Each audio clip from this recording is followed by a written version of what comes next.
આજે આપણે જે પરિસ્થિતિ સામે અંદર એક ખેડૂતો, મહિલાઓ, વડીલો, યુવાનો ઉપસ્થિત છે ત્યારે આપણે બંને હાથ ઉપર કરીશું, મુઠ્ઠી વાળીશું અને તાકાતથી બોલવાનું છે, ભારત માતા કી, ભારત માતા કી, વંદે વંદે, જય જવાન, જય જવાન, જય જોહાર, જય આદિવાસી। ખૂબ ખૂબ આભાર। આજે આમ આદમી પાર્ટી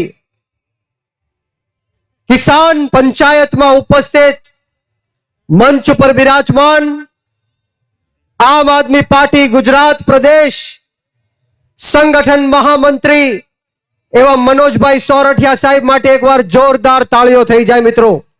સાથોસાથ સુરત મહાનગરપાલિકાના વિપક્ષ નેતા એવા યુવા પાયલબેન સાકરિયા માટે પણ જોરદાર તાળીઓ થઈ જાય। સાથોસાથ પૂર્વ ધારાસભ્ય એવા વડીલ આપણી વચ્ચે ઉપસ્થિત છે, એમની માટે પણ એકવાર તાળીઓ થઈ જાય। અને મંચ ઉપર બિરાજમાન આમ આદમી પાર્ટીના વિસ્તારના તમામ હોદ્દેદાર મિત્રોને, કાર્યકર મિત્રોને અને જે લોકોએ પણ આ સભાનું આયોજન કર્યું છે, આ સભા માટે રાત દિવસ એક કર્યા છે, એવા તમામ હોદ્દેદાર માટે એકવાર જોરદાર તાળીઓથી આપણે એમને વધાવી લઈએ।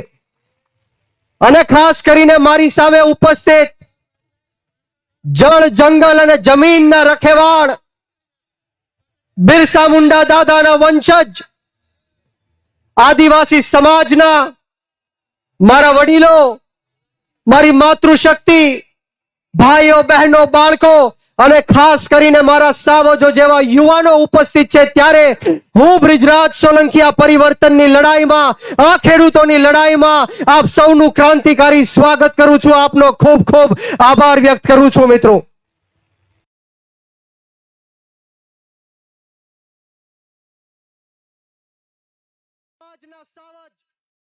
આદિવાસી સમાજના મસીહા અને જે વ્યક્તિએ આ દેશના વડાપ્રધાનની ઊંઘ હરામ કરી નાખી એવા ચૈતરભાઈ વસાવા આપણી વચ્ચે ઉપસ્થિત થઈ રહ્યા છે ત્યારે વિશેષ વાતો નહીં કરતા જે આમ આદમી પાર્ટીના નેતાઓ, કાર્યકર્તાઓ, ખેડૂતો બોટાદની અંદર જે હળદર કાંડ, જે કડદા કાંડમાં જેલની અંદર ગયા છે એ તમામ નેતાઓને આજે મારે યાદ કરવા છે। આપણા ખેડૂત નેતા રાજુભાઈ કરપડા હોય, પ્રવીણભાઈ રામ હોય, રમેશભાઈ મેર હોય, પિયુષભાઈ પરમાર હોય, રાજુભાઈ બોરગતરિયા હોય અને 85 ખેડૂતો આજે જે ખેડૂતો માટે જેલની અંદર જઈ ગયા છે એ તમામ લોકો માટે એકવાર જોરદાર તાળીઓ થઈ જાય મિત્રો। એ ખેડૂતોના હક, અધિકાર અને ન્યાય માટે, આપણા સૌની માટે જેલની અંદર છે ત્યારે વિશેષ વાતો નહીં કરું, પરંતુ આપણો ભારત દેશ, આપણા ભારત દેશનું સંવિધાન જે ડોક્ટર બાબા સાહેબ ભીમરાવ આંબેડકરે આપણને આપ્યું છે, આ દેશ કોઈ નરેન્દ્ર મોદી કે અમિત શાહના ફરમાનથી નહીં, પરંતુ જે સંવિધાન આપણને ડોક્ટર બાબા સાહેબ ભીમરાવ આંબેડકરે આપ્યું છે એની પ્રસ્તાવનાથી હાલે છે ત્યારે આપણા ભારત દેશની પ્રસ્તાવના એવું કહે છે કે વી ધ પીપલ ઓફ ઇન્ડિયા, અમે ભારતના લોકો ભારતને એક સર્વભૌમ, સમાજવાદી, બિન સંપ્રદાયક, લોકતંત્રાત્મક પ્રજાસત્તાક તરીકે સંસ્થાપિત કરવાનો તથા તેના સર્વ નાગરિકોને સમાનતા પ્રાપ્ત થાય તેમ કરવાનો આપણને હક અને અધિકાર આપે છે ત્યારે આપણે સૌએ બાબા સાહેબ ભીમરાવ આંબેડકરના સંવિધાનની પ્રસ્તાવના ઉપર આપણો દેશ આગળ વધારવાનો છે ત્યારે મોટી સંખ્યામાં ભાઈ શ્રી ચૈતરભાઈ વસાવા સાથે હજારોની સંખ્યામાં આદિવાસી સમાજના યુવાનો ઉપસ્થિત છે, આગેવાનો ઉપસ્થિત છે ત્યારે ચૈતરભાઈ વસાવાની એન્ટ્રી થઈ રહી છે। આપણે સૌએ ફૂલ એમની ઉપર નાખીને, નારો બોલાવીને આપણે એમનું સ્વાગત કરવાનું છે। ત્યારે તમામ લોકોને હું વિનંતી કરીશ કે જે ખુરશીઓ ખાલી છે એમાં પોતાનું સ્થાન ગ્રહણ કરી લે. ટૂંક જ સમયની અંદર ચૈતરભાઈ વસાવા આપણી વચ્ચે ઉપસ્થિત થવા જઈ રહ્યા છે. તમામ લોકોને ફરીવાર જે સ્ટેજની જમણી બાજુ અને ડાબી બાજુ બેઠા છે, ઉપસ્થિત છે, ઊભા છે, એમને હું વિનંતી કરીશ કે તમારું સ્થાન ગ્રહણ કરી લે.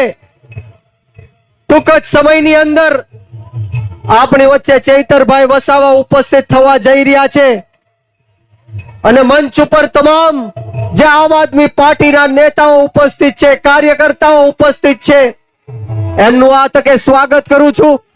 પ્રેસ અને ઇલેક્ટ્રોનિક મીડિયાના તમામ મિત્રો અહીંયા ઉપસ્થિત છે, એમનું પણ આ તકે હું ખૂબ ખૂબ સ્વાગત કરું છું. સાથોસાથ જે લોકોએ આ મંચની સુવિધા ઉપસ્થિત કરાવી છે, ખુરશીઓ હોય, મંડપ હોય, સાઉન્ડની જે સુવિધા ઉપલબ્ધ કરાવી છે, એમનો પણ આ તકે હું ખૂબ ખૂબ સ્વાગત કરું છું. દોસ્તો, થોડીક જ ક્ષણોમાં આપણી વચ્ચે ચૈતરભાઈ વસાવા હજારોની સંખ્યામાં રેલી સ્વરૂપે ઉપસ્થિત થવા જઈ રહ્યા છે. ત્યારે હું તમામને વિનંતી કરું છું કે પોતાનું સ્થાન ગ્રહણ કરી લે અને સાથોસાથ આમ આદમી પાર્ટી દ્વારા સમગ્ર ગુજરાતની અંદર અલગ અલગ જગ્યાઓ ઉપર કિસાન મહાપંચાયતનું જે આયોજન કરવામાં આવ્યું છે, ત્યારે આ તાપી જિલ્લાની અંદર પણ એટલી બહોળી સંખ્યામાં ખેડૂતો ઉપસ્થિત થયા છે. આમ આદમી પાર્ટીના હક, અધિકાર અને ન્યાય માટે, ખેડૂતોના સન્માન માટે, સ્વાભિમાન માટે જ્યારે આમ આદમી પાર્ટી લડી રહી છે, ત્યારે આદિવાસી વિસ્તારની અંદર જળ, જંગલ અને જમીનના રખેવાળ એવા આદિવાસી સમાજના લોકનાયક, આદિવાસી સમાજના મસીહા એવા ચૈતરભાઈ વસાવા ઉપસ્થિત થઈ રહ્યા છે.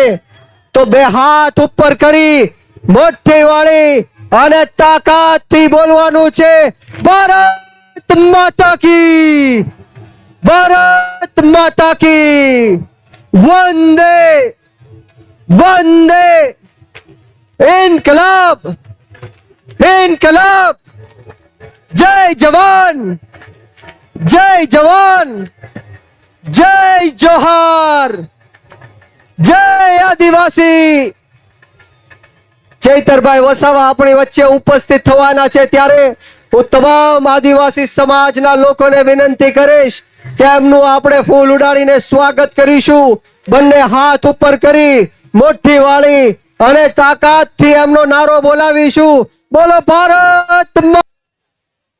આમ આદમી પાર્ટી ગુજરાત પ્રદેશ સંગઠન મંત્રી એવા મનોજભાઈ સોરઠિયા સાહેબ, સાથોસાથ આમ આદમી પાર્ટીના તમામ નેતાઓનું આ તકે હું ખૂબ ખૂબ સ્વાગત કરું છું. અને મારી સામે ઉપસ્થિત આદિવાસી સમાજના વડીલો, માતાઓ, ભાઈઓ, બહેનો, બાળકો અને ખાસ કરીને મારા સાવજો જેવા આદિવાસી સમાજના યુવાનો ઉપસ્થિત છે, ત્યારે હું તમામનું ક્રાંતિકારી સ્વાગત કરું છું. આપનો ખૂબ ખૂબ આભાર વ્યક્ત કરું છું.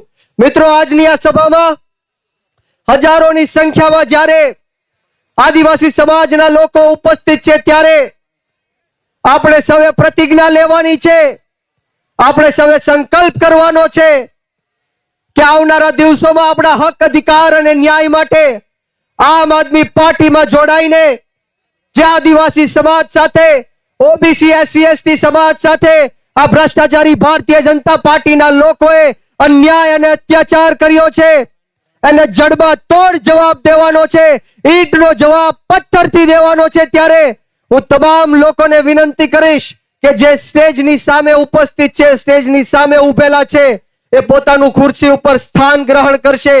તમામ લોકોને ફરી વાર વિનંતી કે જે ખુરશીઓ ખાલી છે એમાં પોતાનું સ્થાન ગ્રહણ કરીને બિરાજમાન થઈ જશો.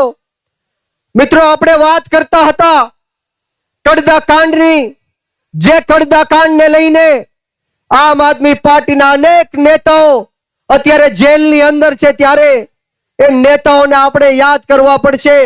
ખેડૂત નેતા એવા રાજુભાઈ કરપડા હોય, પ્રવીણભાઈ રામ હોય, રમેશભાઈ મેર હોય, પિયુષભાઈ પરમાર હોય, રાજુભાઈ બોરખતરિયા હોય, કે 85 ખેડૂતોના હક અધિકાર અને ન્યાય માટે આજે જેલની અંદર છે, એમની માટે એકવાર જોરદાર તાળીઓ થઈ જાય મિત્રો. બોટાદની અંદર જે નિર્દોષ લોકો ઉપર જે અમુક ટકા પોલીસ જે આ ભ્રષ્ટાચારી ભારતીય જનતા પાર્ટીની ગુલામી કરે છે, એમની ગુલામ બનીને આ નિર્દોષ લોકો ઉપર લાઠીચાર્જ કર્યો છે. આ નિર્દોષ ખેડૂતોને જે રીતના જલિયાવાલા બાગની અંદર અંગ્રેજોના કહેવાથી આ પોલીસે અંધાધૂંધ ગોળીબારી કરીને ભારત દેશના લોકોને ગોળીબાર કરીને મોતને ઘાટ ઉતાર્યા હતા, એવી જ રીતના બોટાદની અંદર જ્યારે ખેડૂતો આ કડદા પ્રથાને લઈને વિરોધ કરવા માટે ગયા હતા, ત્યારે આ પોલીસના ઈશારે, આ ભાજપના ઈશારે હળદર ગામને ચારે બાજુથી ઘેરીને ખેડૂતો ઉપર જે લાઠીચાર્જ કરવામાં આવ્યો, ટીયર ગેસો છોડવામાં આવ્યા, હાથ પગ તોડી નાખવામાં આવ્યા, લોહી લુહાણ કરી દેવામાં આવ્યા, ઘરમાં ઘૂસીને દરવાજાઓ તોડીને માતાઓ બહેનો ઉપર લાઠીચાર્જ કર્યો, દમન ગુજાર્યો. ત્યારે હું આપ સૌને કહેવા આવ્યો છું કે આમ આદમી પાર્ટીના અનેક નેતાઓને ખોટા કેસોની અંદર જેલની અંદર પૂર્યા હતા. જ્યારે ચૈતરભાઈ વસાવાને ખોટા કેસમાં જેલની અંદર 80 કરતા પણ વધારે દિવસોથી બે વાર જેલમાં પૂરવામાં આવ્યા હતા. ત્યારે આઈના જ ભાજપના આદિવાસી નેતાઓ એવું કહેતા હતા કે હવે ચૈતર વસાવા ક્યારેય બહાર નહીં નીકળી શકે, ચૈતર વસાવાનું રાજકીય જીવન ખતમ થઈ ગયું, હવે ચૈતર વસાવા ક્યારેય ઊભો નહીં થઈ શકે, લોકોનું કામ નહીં કરી શકે. ત્યારે ચૈતરભાઈ ફરીવાર આપણી વચ્ચે ઉપસ્થિત થઈ ગયા છે અને આ ભાજપના નેતાઓને હું કહેવા માંગીશ કે ક્યાં સોચે થે નહીં લौटेंगे, अरे क्या सोचे थे नहीं लौटेंगे, अरे गलत जब तक तोड़ेंगे नहीं तब तक छोड़ेंगे नहीं. ये आम आदमी पार्टीना લોકો આંદોલનની કોકમાંથી જન્મેલા લોકો છે, ગરમ તપતી ભઠ્ઠીમાંથી નીકળેલા લોકો છીએ. આમ આદમી પાર્ટીનો એક એક હોદ્દેદાર અને એક એક કાર્યકર્તા ખેડૂતો, યુવાનો, આદિવાસી સમાજ માટે મોતને મુઠ્ઠીમાં લઈને ફરે છે. મોતનું કફન બાંધીને અમે તમારી માટે નીકળ્યા છીએ. ત્યારે કોઈનાથી ડરવાની કે ગભરાવાની જરૂર નથી. આમ આદમી પાર્ટી આવનારા દિવસોમાં સત્તા પરિવર્તન કરવા માટે જઈ રહી છે. ત્યારે હું યુવાનોને ખાસ કહેવા માંગીશ કે યુવાનો, તમે શહીદ આઝમ સરદાર ભગતસિંહને માનવા વાળા લોકો છો, શહીદ સુખદેવ અને રાજગુરુને માનવા વાળા લોકો છો, અશફાકુલ્લા ખાન, ઠાકુર રોશનસિંહ, રાજેન્દ્ર લહેડી, 18 વર્ષના શહીદ ખુદીરામ બોઝને માનવા વાળા લોકો છો. યુવાનોએ જ્યારે શહીદી આપી ત્યારે જઈને આ દેશની અંગ્રેજોની ગુલામીમાંથી આપણે મુક્ત થયા. યુવાનોએ જ્યારે કુરબાની આપી ત્યારે જઈને આપણું દેશનું લોકતંત્ર અને સ્વતંત્ર બચ્યું. અને આજે જ્યારે આપણો ભારત દેશ ખતરામાં છે, ભારત દેશના 140 કરોડ લોકો ખતરામાં છે, ગુજરાત ખતરામાં છે, ખેડૂતો ખતરામાં છે, આદિવાસી સમાજ હોય, ઓબીસી એસસી એસટી સમાજના લોકો ખતરામાં છે, ત્યારે આપણે સૌએ એક થઈને નાત જાત ભેદભાવ ભાષા ધર્મ જ્ઞાતિ જાતિ બધું જ ભૂલીને આમ આદમી પાર્ટીમાં જોડાવવું પડશે.